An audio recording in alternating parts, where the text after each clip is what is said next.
Meu nome é César Vanucci. Eu nada mais sou senão um repórter. Um repórter com alguns livros publicados, com um volume apreciável de palestras e conferências feitas sobre os mais variados temas. Eu aqui compareço, muito honrado, jubiloso mesmo,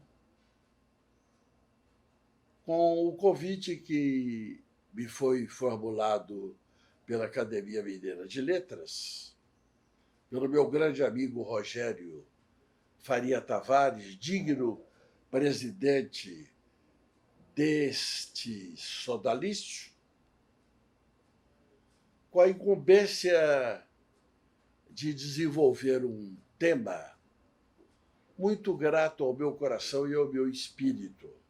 Eu vou falar alguma coisa sobre Mário Palmério, sobre a vida e obra deste grande escritor. Reitero agradecimentos à Academia Mineira de Letras, que eu identifico como uma instituição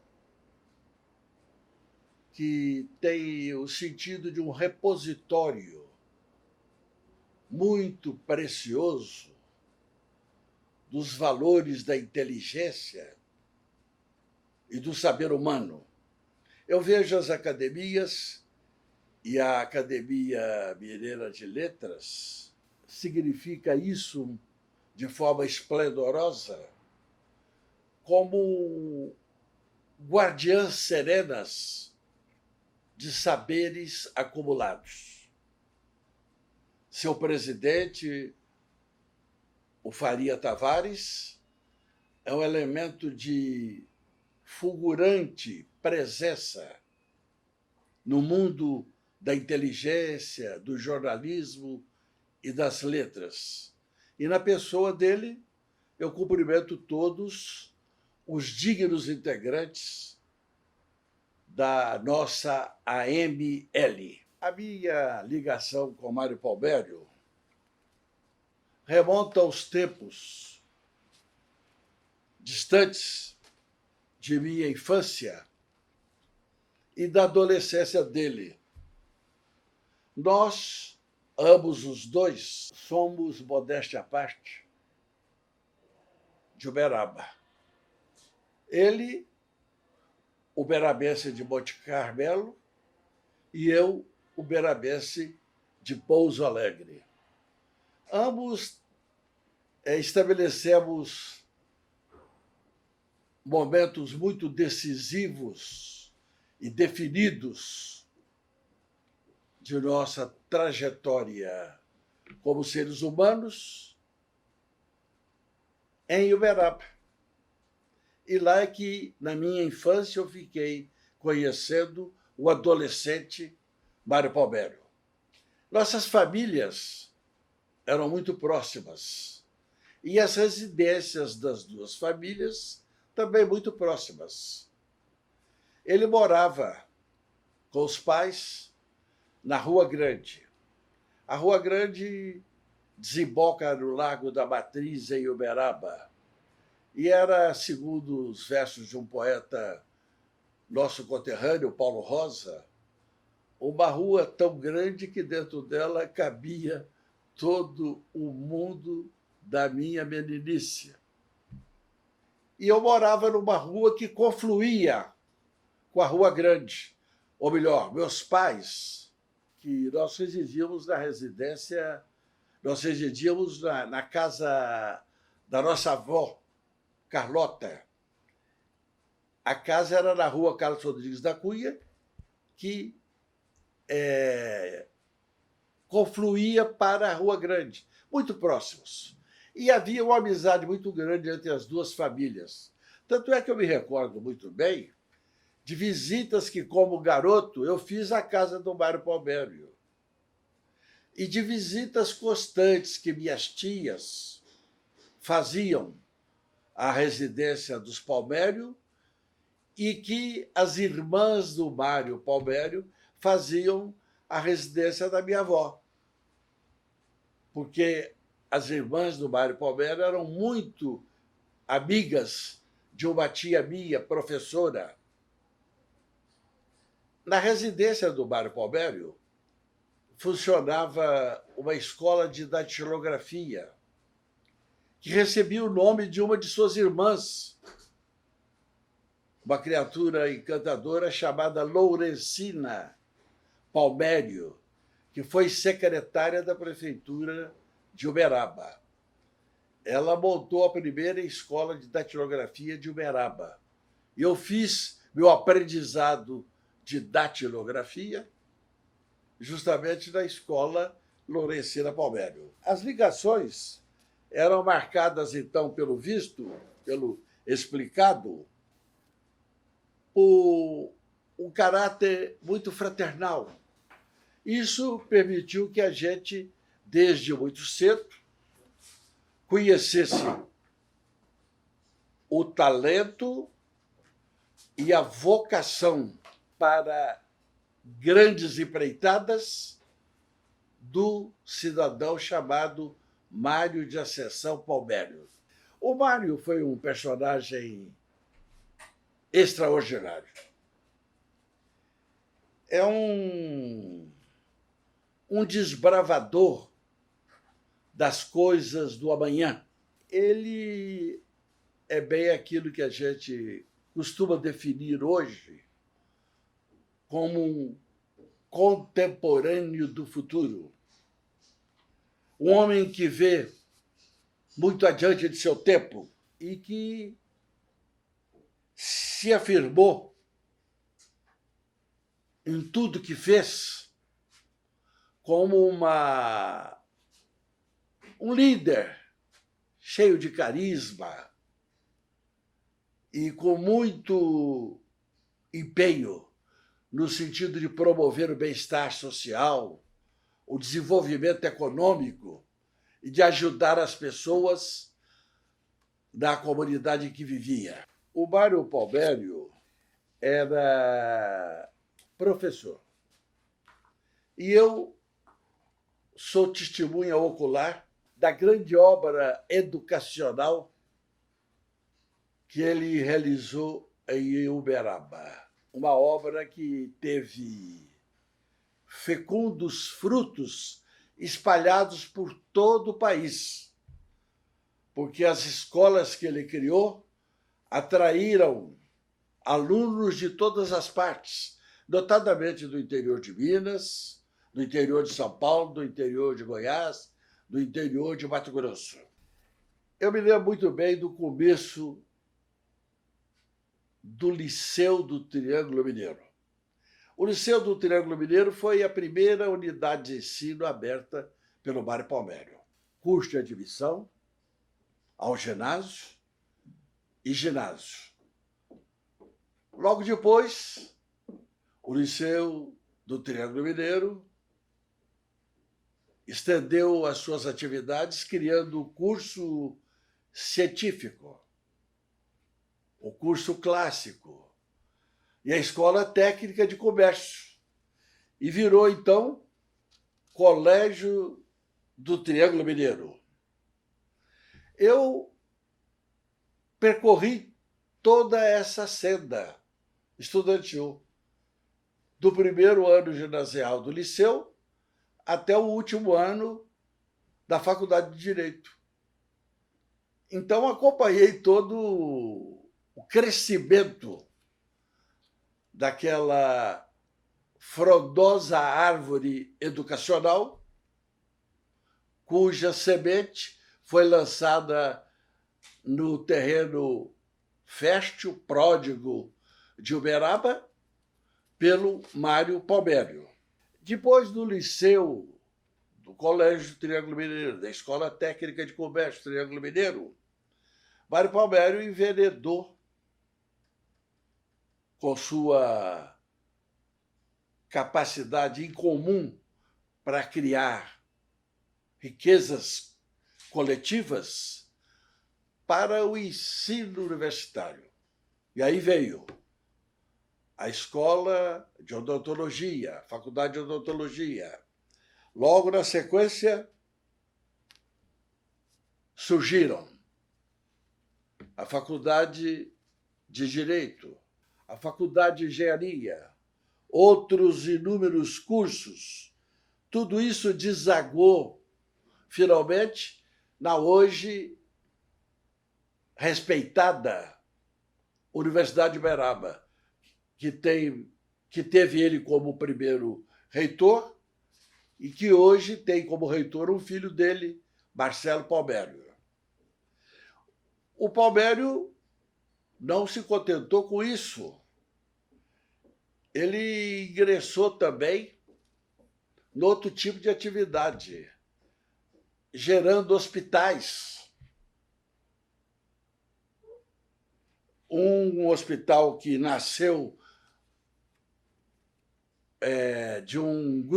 nasceu da ação de um grupo de médicos importantes na Uberaba, o doutor Hélio Gotti, o doutor Hélio Luiz da Costa e outros, contou com o apoio dele para ser fundado, ser estruturado o primeiro hospital de câncer do interior de Minas Gerais. O hospital hoje tem o nome de Hospital Hélio Angotti, em homenagem a esse saudoso educador que era amigo do Mário Palmério. O Mário Palmério foi uma pessoa importante na criação desse moderno hospital que pertencia à Associação de Combate ao Câncer do Brasil Central. É um hospital, como diz, pioneiro. Quando o Mário Palmério começou o Liceu do Triângulo Mineiro, ele chamou a atenção de todo mundo na cidade e na região para um fato que hoje ele soa natural, mas que naquela época era algo sumamente novidadeiro, vamos dizer assim, inovador. Ele estabeleceu o regime das salas mistas. Naqueles tempos, eu estou falando dos anos pré-50, 40 e poucos, menino, homem, ia para um colégio, menina, mulher, ia para outro colégio. O Mário Palmério, estabelecendo as salas mistas, criou algo que foi recebido assim, pelos tradicionalistas com um olhar de esguelha. A novidade realmente choca certos redutos, né? Em todos os tempos. E ele atraiu gente de tudo quanto é lugar. O Triângulo Mineiro viu nas escolas do Mário Palmério um ponto central de atenções e desembarcaram alunos de todos os lugares para, inclusive, frequentar o internato que ele abriu no Liceu do Triângulo Mineiro. Bem, um homem com essa carreira como educador, um imenso talento, muito carisma, acabou sendo atraído para a política. Mas ele não começou pela política como começam outras pessoas com menos qualificações intelectuais que as dele. Vereador, deputado estadual, não. Ele já começou no primeiro lance de candidatura como candidato a deputado federal. E ganhou com sobra na legenda para outros companheiros. Ele entrou inovando, com muita impetuosidade e quebrando os paradigmas, se arremetendo contra estruturas já excessivamente tradicionais, onde as correntes políticas não saíam das mãos de certos grupos, entendeu? Militantes há anos na cena pública da cidade e da região. Ele chegou, foi marcando posição, elegeu-se deputado federal, como já disse, com sobra de votos, e carregando com ele um mundo de companheiros para deputado estadual, prefeitos da região, vice-prefeitos, vereadores. Naquela época também se elegia juiz de paz, juízes de paz, etc. Ele ingressou num partido que mudou muito a história do Triângulo Mineiro naquela ocasião. Ele ingressou no PTB, Partido Trabalhista Brasileiro. A política da região girava em torno de PSD e UDN. E lá, de repente, eis que surge um educador brilhante, um homem com outras visão da política, chefiando o PTB. E o PTB do Palmeiras tinha uma singularidade. Ele era popular e intelectual. Ele atingia bem as camadas ligadas ao mundo do trabalho, mas seduzia também as lideranças acadêmicas, os médicos, os professores. Ele criou uma forma diferente de introduzir prosélitos partidários numa agremiação. E alcançou vitórias esplêndidas. Como se costumava dizer na época, quando ele entrava numa eleição, era cabelo, barba e bigode. Era o serviço completo em matéria de resultado vitorioso. Nós fizemos uma campanha em Uberaba, em certa oportunidade, e foi a única vez que esse amigo aqui de vocês participou de um partido político,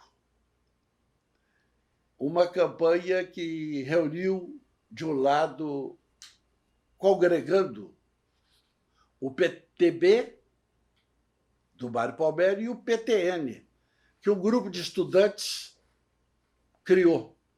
Eu entrei no PTN, Partido Trabalhista Nacional. E nós lançamos juntos a candidatura de um eminente professor ligado ao Mário Palmeiras, que chegou a ser até diretor de uma das unidades de ensino universitário pertencentes ao conglomerado Triângulo Mineiro, chamado Jorge Furtado. E eu me recordo muito bem nos primórdios da campanha, quando nós alinhávamos as estratégias a serem seguidas nos comícios. Afinal de contas, em todo o trabalho de proselitismo do eleitor para conquistar os votos para os nossos candidatos, eu me lembro muito bem que, naquela ocasião, o Mário Palmeiras sugeriu e nós adotamos um slogan que fez sucesso na época. Esse slogan de campanha dizia o seguinte: o prefeito deve ser furtado, o povo não. A campanha foi memorável. Mas interessante que o Jorge Furtado não ganhou na primeira vez. O vice dele, que era o Alan Gotti, foi eleito com o candidato oponente, que era do PSD. Mas na eleição seguinte, o Jorge Furtado veio a ser prefeito e dos melhores prefeitos que Uberaba já teve. Agora, de repente, na história desse homem fascinante, educador, político consagrado, deputado federal eleito e reeleito um mundo de vezes, de repente, este homem, aos 40 anos de idade, resolve embrenhar-se pelo terreno da literatura. E nos surge, de uma forma impactante, como romancista do melhor quilate. É lançado, isto em 1956, o famoso Vila dos Confis. O livro tornou-se, da noite para o dia, campeão de vendagens em todos os pontos do Brasil. Nascia um escritor fabuloso, de suspeitada existência. Ninguém sabia que o Mário Palmério tinha aquele dom. Evidente que sabia ser ele um intelectual de porte, mas ninguém imaginava que ele, nas horas em que se recolhia à sua casa, ao seu sítio, depois de estafante jornada diária como educador ou como deputado, que ele estivesse a rascunhar, fazendo romance, e um romance daquele peso, Vila dos Confis. A comunidade literária espantou-se com aquilo. E as perguntas choviam. Quem é esse sujeito? De onde ele veio? Veja, o Mário Palmério não passou, morando em Uberaba, cidade do Triângulo Mineiro, um pedaço de Minas Gerais, por Belo Horizonte, frequentando as rodas acadêmicas e literárias de Belo Horizonte para se projetar. Não, nada disso. Ele fez um livro, já era deputado federal, lançou o livro, e de Uberaba mesmo, uma cidade do interior, ele projetou-se para a cena literária brasileira de uma forma refulgente, deixando leitores encantados com o estilo dele de narrar as suas histórias e deixando a crítica literária assim perplexa. Como é que surge de repente assim uma pessoa que nunca fez outro livro, com um livro já assumindo a dianteira das vendagens das livrarias de todo o Brasil? A escritora Raquel de Queiroz, que pertencia à Academia Brasileira de Letras, ela escreve a respeito de Vila dos Confis palavras que, de certo modo, com um brilho que eu não saberia imitar, traduzem isso tudo que eu estou falando sobre o livro. Quer dizer, era um livro com cheiro de Brasil, com cheiro de terra, um livro com cheiro de mata, um livro, vamos dizer, com cheiro de sertão. A Raquel de Queiroz relata que ficou estupefata quando, em certo dia, foi procurada por uma pessoa que ela nunca tinha ouvido falar, ele próprio, Mário Palmério, dizendo-se deputado de um partido pelo qual ela não nutria simpatia política. Ela confessa isso, que nutria simpatia por partido oposto. Esse cidadão telefonou para ela e falou que queria visitá-la, sem explicar o motivo. Ela aqueceu ao alto convite que ele se fez, né? E recebeu. Conversou com ele, ficou encantada com o que ouviu, foi ler o livro e ficou possuída do maior deslumbramento. Ela, inclusive, ela disse uma palavra que ficou famosa na época, depois de ler o livro: ler para crer.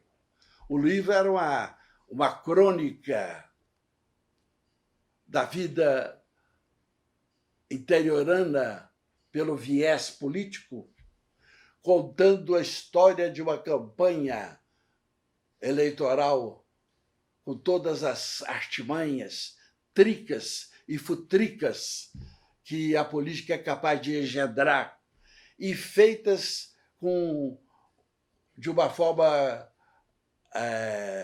linda do ponto de vista literário, com achados líricos primorosos e com um jeito que refletia muito bem o sentimento assim das ruas, a forma do povo de ver as coisas. Foi um sucesso estrondoso. E esse Mário Palmério fez o Vida dos Confins em 1956, trazendo para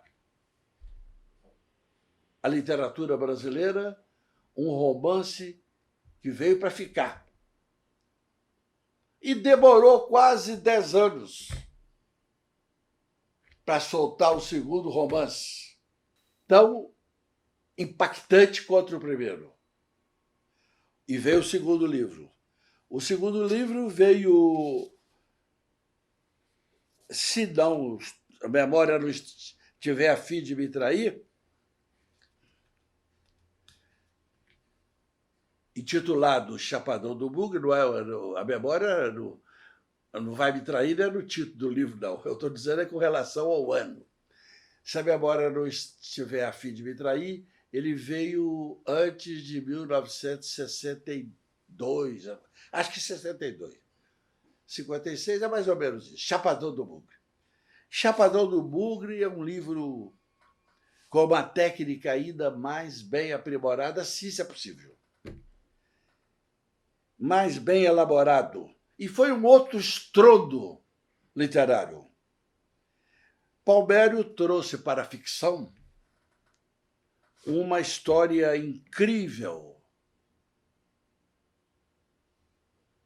relacionada com um certo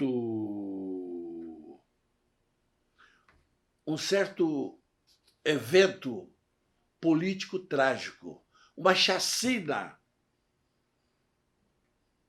que nos primeiros momentos do século XX ocorreu na cidade sul-mineira de Passos. Ele traz o assunto a lume, mas numa forma ficcional. O lugar é outro, os personagens são outros. Do que ele se aproveita é apenas daquela tragédia que, na época, teve muita repercussão no país. Eram políticos que foram mortos a machadadas por elementos desafetos. E ele, neste livro, ele produz situações incríveis. O livro rendeu, se não me falha a memória,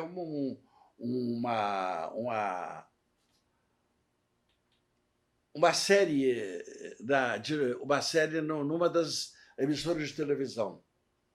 Chapadão do Bugre. Foi apresentado numa série. E deu margem a discussões sobre a política sertaneja, sobre aspectos dos embates políticos assim mais acirrados, travados no interior do país. Foi uma obra maravilhosa. De certo ponto, uma obra-prima mesmo. Aliás, falar a verdade, obra-prima também foi Vila dos Confins e Chapadão do Bugre. E, mais uma vez, a comunidade literária se espantou. Que cara é esse, meu Deus? Lá de Uberaba, ele não frequentava rodas literárias em outros lugares, surge um cidadão que já tinha feito um excelente romance, veio com um outro romance tão vigoroso, brilhante, coruscante, chamando a atenção da crítica, do público, batendo recordes de vendagem. A editora José Olímpio caprichou no lançamento por confiar no taco do escritor, né? E pôs, e lá vai. Mas olha, esse Palmério, de repente, causa no mundo literário uma outra surpresa. Candidata-se a um lugar da Academia Brasileira de Letras e ganha estrondosamente. Eu me recordo que, na época, um acadêmico, Assis Chateaubriand, que estava em cadeira de rodas, escreveu um artigo dizendo que tinha saído de casa apenas para ter o prazer de votar em Mário Palmério para entrar na Academia Brasileira de Letras, e no lugar que ficou vago, com a morte, evidentemente, do outro que anteriormente ocupou a cadeira, de ninguém mais, ninguém menos do que João Guimarães Rosa. Aquele que, no meu modo de entender, é o mais representativo escritor brasileiro de todos os tempos. Mário Palmério vai para a cadeira de João Guimarães Rosa. E acontece uma coisa surpreendente. Eu não sei se na história da crônica da Academia Brasileira de Letras existe alguma coisa parecida. Ele chegou a esse patamar magnífico com 2 livros: Vila dos Confins e Chapadão do Bugre. Aliás, a história de sua participação literária em obras impressas ficou limitada até o seu passamento, aos 80 anos de idade, a esses 2 livros. Não houve o terceiro. Ele prometeu o terceiro, mas o terceiro não veio a lume. O terceiro, o título ele chegou a dar: Confissões de um Assassino Perfeito. Eu tive a grande satisfação de receber das mãos dele, e possuo aí nos meus guardados, os 2 primeiros capítulos do Confissões do Assassino Perfeito. Eu não sei dizer agora se ele deixou outros capítulos e se isso vai dar margem futuramente ao lançamento do livro por inteiro. Eu já disse e repito que foi impressionante essa circunstância do Mário Palmério e parar na Academia Brasileira de Letras com apenas 2 livros. É uma façanha, né? E a gente esperava também que, antes de deixar esse mundo, o Mário Palmério nos presenteasse com algo que chegou a ser muito anunciado, ou melhor, que figurou muito nas expectativas de todo mundo que o conhecia. Um livro sobre a Amazônia. Explico por quê. Houve um momento na vida do Mário Palmério que ele resolveu morar na Amazônia. Adquiriu um barco, morou no barco, percorreu toda a Amazônia, em todos os sentidos, vivendo uma experiência fascinante que a gente esperava fosse transportada em algum momento para um livro, né, de memórias ou coisa assim. Eu sei que ele fez muitas conferências a respeito da Amazônia, inclusive no exterior, mas esse livro não chegou a ser produzido. E confesso honestamente não saber se ele deixou alguns apontamentos, anotações ou escritos que pudessem vir a ser convertido num livro que relatasse as experiências com toda a certeza fascinantes que ele viveu na Amazônia. Em 2016, ou seja, 5 anos atrás, comemorou-se o centenário do Mário Palmério. E o centenário permitiu que fossem relançadas as suas duas obras-primas, Vila dos Confins e Chapadão do Bugre. Quem já havia lido, cuidou de reler. E quem não conhecia as obras, ficou conhecendo e não deixou de se encantar. O Mário Palmério pertencia a uma outra academia. É a Academia de Letras do Triângulo Mineiro. Eu confesso muito humildemente que ele era meu companheiro na Academia de Letras do Triângulo Mineiro. Por sinal, eu sou um dos fundadores da Academia de Letras do Triângulo Mineiro. Quando ela foi fundada, ele foi um dos 40 intelectuais do Triângulo Mineiro, convidados a ingressarem no sodalício, que hoje presidido pelo acadêmico João Eurípides Sabino, é uma instituição de muito valor intelectual e muito saber. Há uma passagem na vida do Palmério extraordinária, como tantas outras. Eu costumava dizer, aliás, disse isso a ele uma vez: ô Palmério, se você não tivesse embrenhado para os caminhos da educação, para as lidas políticas, para a atividade literária, e resolvesse, por exemplo,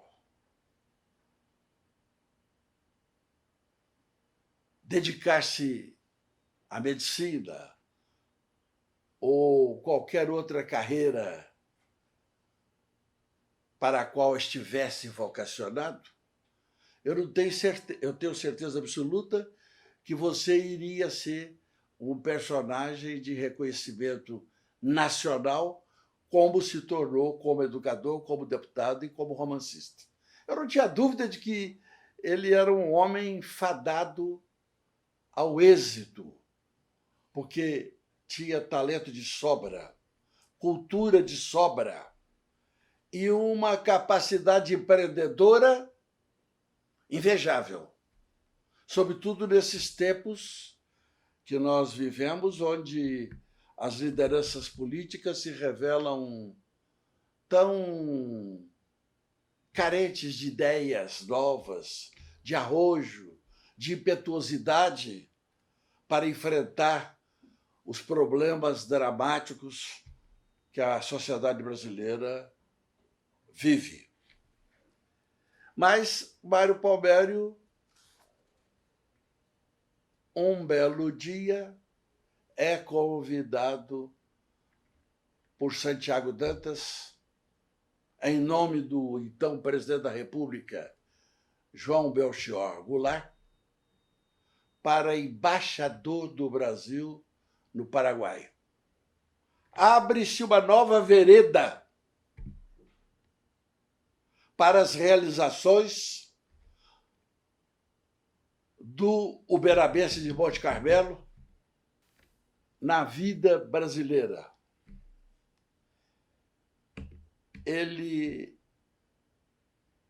Eu tenho um amigo muito querido, o jornalista Luiz Gonzaga de Oliveira, radicado até hoje em Uberaba,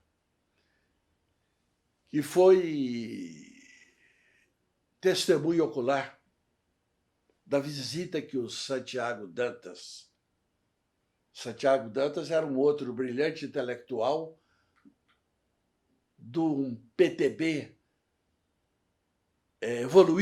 evoluído culturalmente, ao qual Mário Palmério pertencia. E ele era o chanceler brasileiro, né? o ministro das Relações Exteriores. O Luiz Gonzaga relata que estava no sítio do Palmério Uberaba, quando o Santiago chegou em nome do presidente da República para convidá-lo para ser embaixador do Brasil no Paraguai. Ex-Mário Palmério agora com as roupagens de representante diplomático. Foi um excepcional representante diplomático. Um embaixador que conquistou o Paraguai pela simpatia. Eu vou contar episódios da passagem dele lá que são inacreditáveis. Antes, é bom frisar uma coisa. O Brasil ainda não havia construído, com a parceria do Paraguai, a usina de Itaipu. E o Santiago Dantas, relata o Luiz Gonzaga, explicou ao Mário Palmério que era muito importante na missão que ele iria desempenhar em Assunção, tentar convencer o presidente do Paraguai, Alfredo Stroessner, a sentar com o Brasil numa mesa de negociações para a construção da usina. Stroessner se opunha a alguns pontos que eram defendidos pelo Brasil. Pois eu ouso dizer agora, com base nas informações que eu colhi junto ao Luiz Gonzaga, que era um amigo muito íntimo do Mário Palmério, convivia muito com ele, que o Mário Palmério conseguiu em Assunção, com visitas frequentes ao presidente Stroessner, do qual ele se tornou grande amigo, comensal mesmo, conseguiu fazer com que o presidente do Paraguai se sentasse na mesa das negociações,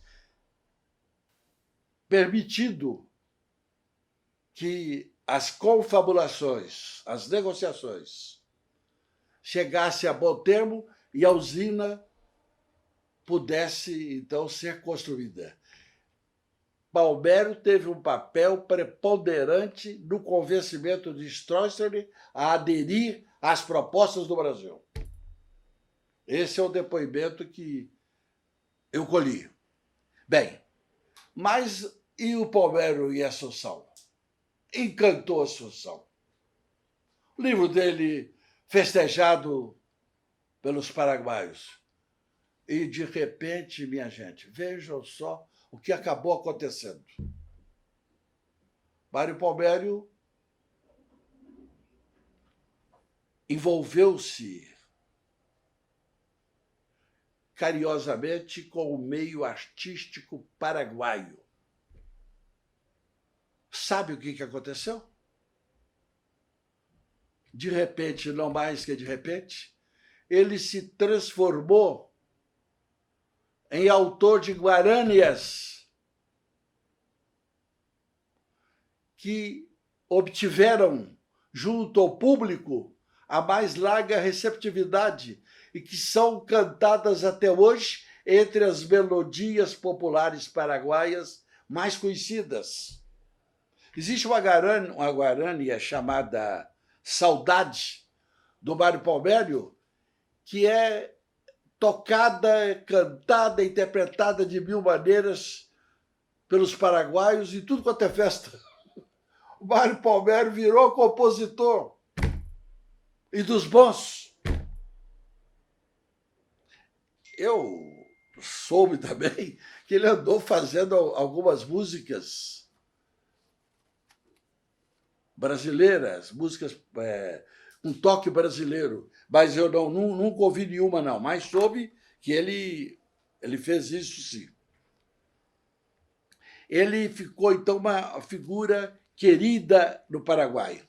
Bem, a respeito do Palmério, é curioso também dizer uma coisa. Quando ele começou na política, ele se mostrou logo de cara, nos primeiros comícios, ao subir aos palanques, um orador de uma fluência verbal que lembrava os grandes tribunos brasileiros, tipo Juscelino, tipo Tancredo Neves. Ele era desse nível.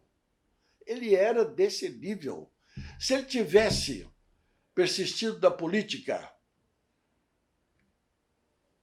deixando de lado muita coisa que fez, provavelmente ele, com o seu verbo fluente, com sua capacidade de arregimentar pessoas, de conquistar simpatia popular, ele teria galgado alguns postos de maior relevo que deputado federal na carreira política. É o meu modo de entender. Ele conquistava as pessoas no primeiro contato. Eu conheço casos em que ele transformou adversários ferinos, ferrenhos, gente que não concordava com ele em nada, em aliados incondicionais. Eu conheço. Evidentemente, não vou citar o nome de ninguém, mas eu conheço os casos. O Mário Palmério recebeu uma vez uma homenagem muito bonita que o comoveu muito, pouco antes da sua morte. Eu tive alguma participação nessa homenagem. Conto como foi. Era presidente da Federação das Indústrias e não havia ainda ingressado na política, onde fez uma carreira maravilhosa, brilhante, que conquistou o Brasil, o grande e inovidável José Alencar Gomes da Silva. E o José Alencar Gomes da Silva era, além de presidente da FIEG, era o dirigente também supremo do SESI, onde eu era executivo. Eu era superintendente-geral da Federação das Indústrias e do SESI. E, num alargado plano de expansão das atividades do SESI pelo interior do Estado, projetou-se uma unidade educacional, social e esportiva e cultural em Monte Carmelo. E o nome do centro de atividades foi justamente o de Mário Palmério. Centro de Atividades Mário Palmério. O Mário Palmério ficou muito... Ele já estava vivendo uma fase mais de recolhimento do que de presença na vida pública, né? Ele ficou deslumbrado com a homenagem, ficou muito feliz com ela, encantou-se, como não poderia deixar de ser, com o grande homem que o convidou, que foi o José Alencar Gomes da Silva, para a homenagem, e ganhou esse título. Ele apreciava muito um bom papo, uma roda de samba, E dessas rodas, desses contatos, o que ele fazia muito era ouvir as pessoas, anotar ditos, histórias. Isso permitiu a ele que nos livros Vila dos Confis e Chapadão do Bugre, ele relatasse muita história realmente acontecida, evidentemente com nomes fictícios, mudando os nomes, os lugares, as circunstâncias todas. E, em alguns casos, conservando os nomes e os lugares, porque eram coisas que não desagradariam. Mas alguns incidentes assim da política fortes que estão em Vila dos Confins e Chapadão do Bugre são incidentes reais, verdadeiros, como é o caso da chacina, lá de Passos. Muitos uberabenses, sobretudo assim da chamada velha guarda, lendo Vila dos Confins e Chapadão do Bugre, se defrontam na leitura com situações que eles conheceram ou que ouviram contar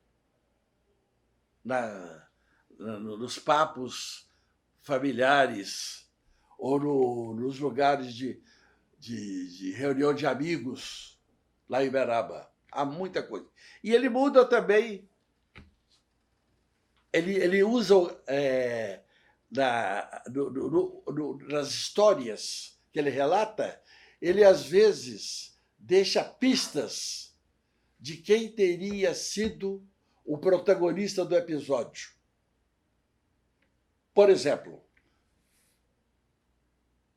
a passagem que ele conta de um delegado que residiu em Uberaba muitos e muitos anos, chamava Sacramento. Ele conta histórias dele e diz que o nome do agente policial é Eucaristo. Ele está vendo, para quem, né, a pessoa vê logo a intenção dele de identificar bem quem era. Sacramento e Eucaristo. Mas há situações que ele põe as pessoas com seus próprios nomes. Situações, como eu digo, que não contribuam para criar problemas. Eu tenho, por exemplo, uma passagem muito curiosa no livro Chapadão, uma passagem desse gênero, que eu gosto de citar no livro Chapadão do Bugre.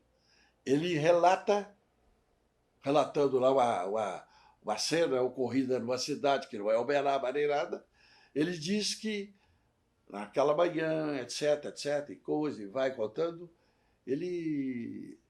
aquelas manhãs, era muito comum a gente de manhã, de madrugada, saindo para o trabalho ou voltando de alguma atividade noturna, a gente se deparava com Dona Carlota e suas filhas Neném e Luzia deslocando-se da sua residência em direção à igreja dos dominicanos. O que ele está relatando ali é a minha avó com as minhas duas tias, que faziam aquele percurso diariamente.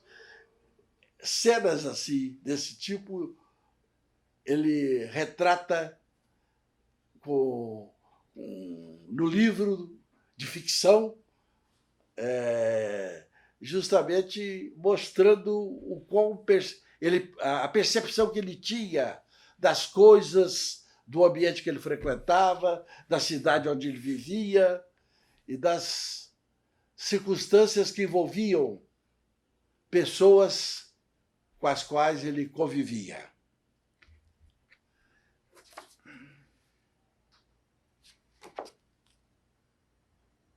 Bem, eu acho que há muita coisa que poderia ser dita mais sobre o Mário Palmério. Mas eu fico circunscrito ao lembrar-me da figura dele, ao rememorar passagens da história dele como educador, como político, como intelectual,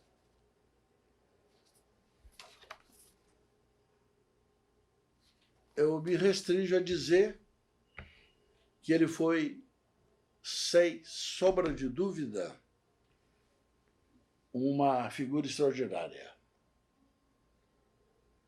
Um homem com traços de genialidade nas coisas que fazia. Um desbravador de terreno. Um líder nato,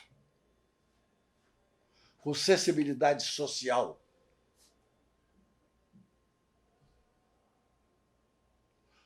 Um observador da comédia humana. Um contemporâneo do futuro. Um homem que enxergava as coisas por acontecer e que era impulsionado a partir daí a feitos memoráveis, como as realizações fecundas que produziu na área educacional. Porque quando ele pegava uma coisa para fazer, é certo que nascia ali uma obra para ficar, um fruto para ser colhido. Bem, é assim que eu vejo a figura desse grande brasileiro, desse grande mineiro, deste romancista genial que nos presenteou com essas duas obras-primas intituladas Vila dos Confins e Chapadão do Bugre. Muito obrigado pela atenção.